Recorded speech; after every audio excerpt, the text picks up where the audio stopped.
Lisa asked me to talk a little bit about my journey to God, and I really characterize it to God instead of with God, because even though I realize now that He's always been with me, I don't see that as I look past in my past life that I was always with Him. So my journey began with a really solid Christian family. Both my parents are Christian. We went to church every Sunday.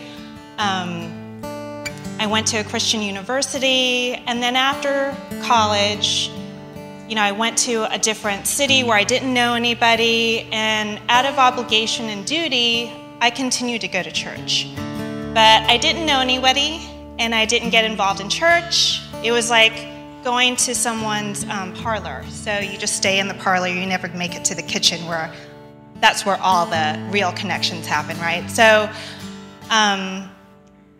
after a while, I just stopped going. I stopped going to church because I didn't feel like God really had any relevance in my life. I didn't feel that He was with me.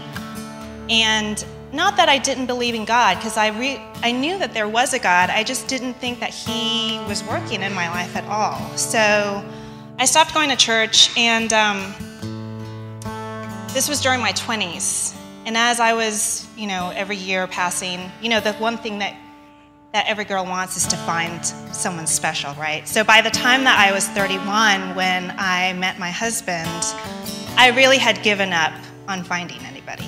And I remember telling people, God has forgotten me. Like, He didn't make someone for me. So I was thinking that, I'm just going to go through life, and this is how it is. So what I didn't realize was God was working in the background, and He brought to me a man who had a strong faith within him.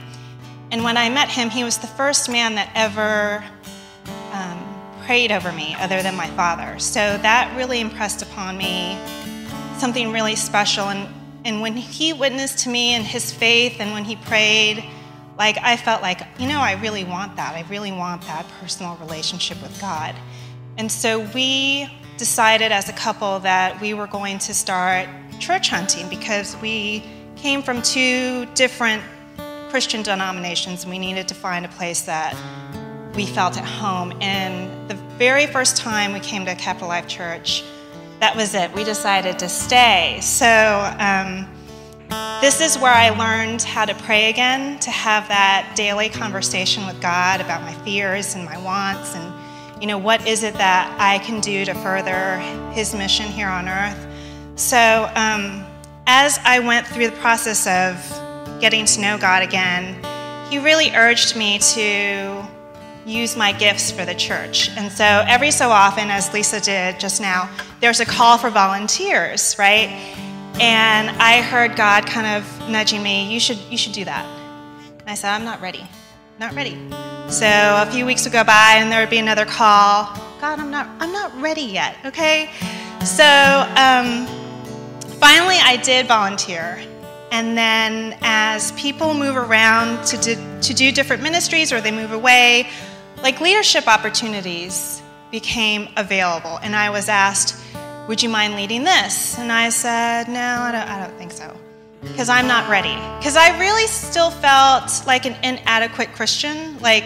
I wasn't far enough in my walk. When I look around at the leadership team, I really felt like, well, I can't spew off verses in the Bible. I don't, when I read a verse, I don't see that same nuance that some of them see. So I don't feel like I should be leading anything, right? So I was asked to leave a couple more times, and so I finally said yes. Okay, I will.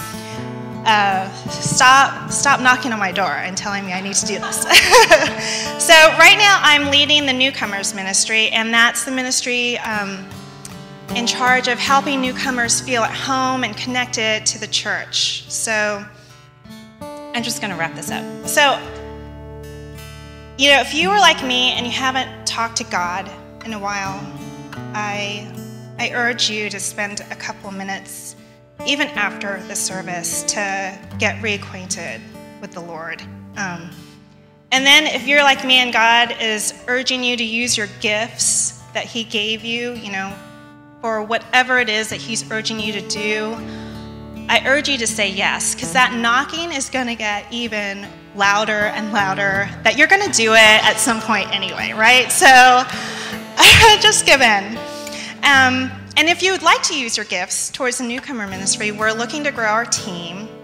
And we're going to have newcomer dinners about every other month. And I'm looking for people, extra hands to help set up, to clean up, to help make newcomers feel at home when we have these dinners, as well as to greet newcomers after service. So if you are a newcomer, please come and see me after service. And if you want to get involved, please come see me as well. So I'll be outside by the hospitality table.